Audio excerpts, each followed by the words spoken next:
I'm good. It's very weird being on the other seat, especially as I'm starting to blush now after all those nice things you've said about me. No, it's very deserved that you're on the other end of this because when you chatted to me a few months back, I was absolutely itching to turn the whole thing round and ask you everything about your life and work. You've done some amazing things already in a very short time. How did all this begin? Well, I've always been interested in nature since before I can remember. Really, I don't ever remember not being interested in the natural world. And photography came a lot later in filmmaking. That was just an excuse to go outdoors, really. But I was always kind of knee deep catching frogs and looking for minnows and stuff like that. And I was feral as a child, pretty much, in kind of growing up in the early '90s, and just fostered this love for the natural world. And although I like birds and mammals and things like that, I love all natural history.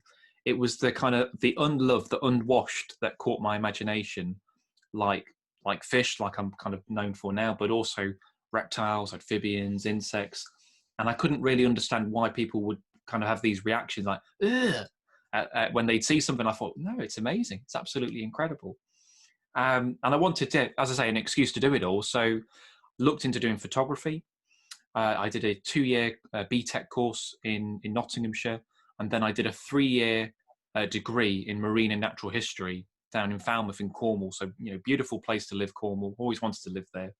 Um, and then I came back home to Nottinghamshire and somehow carved out a career filming predominantly fish, but all wildlife really. So I would say I'm very lucky, but I work quite hard as well at what I do.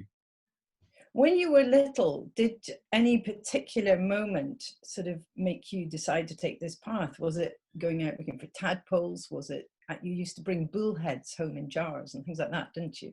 Yeah, it almost become a sort of annual pilgrimage to collect frog spawn and then watch it grow. I'd have it in a little tub, in an ice cream tub or something, and then watch it grow and then release it back into my pond. And I used to love doing that, watching the kind of metamorphosis and like, oh, they've got legs today, they've got their back legs, they've got their front legs. So I always remember doing that kind of thing. Um, in terms of a specific moment, there wasn't anything in particular. I mean, I used to keep a lot of reptiles as well. That was another thing. I was madly obsessed with Steve Irwin. He was my hero as a kid. I think about it now in this sort of society. You'd never have a show with a man jumping on a crocodile now. But back then it just seemed normal. Is that And something you wanted to do as well?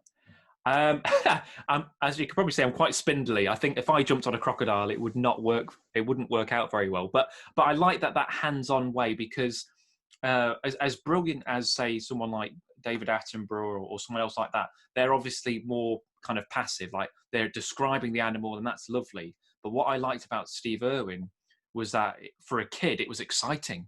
There was this man, he was jumping on crocodiles and picking up snakes and stuff, and it was like that's awesome. That kind of captured my attention, and I was like, wow, that's really really interesting. That kind of the English version of picking up a frog, not quite as extreme, but I'd be like, this is really interesting frog. Get a good look at it, and let it go. None the worse for wear or anything like that.